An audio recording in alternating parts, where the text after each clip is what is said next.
আপনার কি কখনো এমন হয়েছে আপনি একটা স্বপ্ন দেখলেন আর কয়েকদিন পর হুবহু সেই ঘটনাই বাস্তবে ঘটল? তখন মনে হলো, আরে আমি তো আগেই এটা দেখেছিলাম। কিন্তু প্রশ্ন হচ্ছে, এটা কি কাকতালীয় নাকি সত্যিই স্বপ্নের ভেতরে ভবিষ্যতের ইঙ্গিত লুকিয়ে আছে?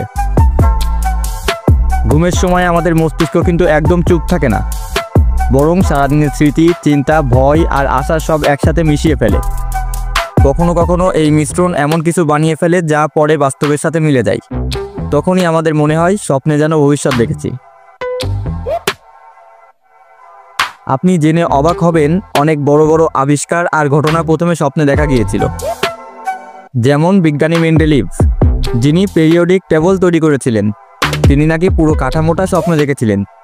আবার মার্ক টোয়েন নিজের ভাইয়ের মৃত্যুর ঘটনা স্বপ্নে দেখেছিলেন কয়েকদিন আগে, যা পরে সত্যি হয়েছিল। এমন ঘটনাগুলো শোনার পর কি আর সহজে কাকতালীয় বলা যায়? তবে বিজ্ঞানীদের মতে এগুলো আসলে কাকতালীয় ছাড়া কিছুই নয়। তাদের মতে স্বপ্ন মনে হলো মস্তিষ্কের র্যান্ডম খেলা। কিন্তু যারা নিজের জীবনে এমন অভিজ্ঞতা পেয়েছেন তাদের কাছে বিষয়টা কোনোভাবেই কাকতালীয় মনে হয়নি। তাহলে কি সত্যিই আমাদের মস্তিষ্ক ভবিষ্যতে ঝলক দেখাতে পারে? তবে হ্যাঁ, এখানে শুধু বিজ্ঞানীদের মতামত ব্যাখ্যা করা হয়েছে, কিন্তু ইসলাম ধর্ম অনুযায়ী কিছু স্বপ্ন আসলেই সত্যি। আপনি কি মনে করেন, স্বপ্ন কি শুধুই মস্তিষ্কের খেলা নাকি সত্যিই ভবিষ্যতের আভাস দেয়? আপনার অভিজ্ঞতা কমেন্টে জানাতে ভুলবেন না। আর ভিডিওটি ভালো লেগে থাকলে লাইক ও শেয়ার করে দিন, কারণ স্মার্ট হেডজোন সবসময় নিয়ে আসে আপনার জন্য এমন অদ্ভুত আর মজার সত্যির গল্প। ধন্যবাদ।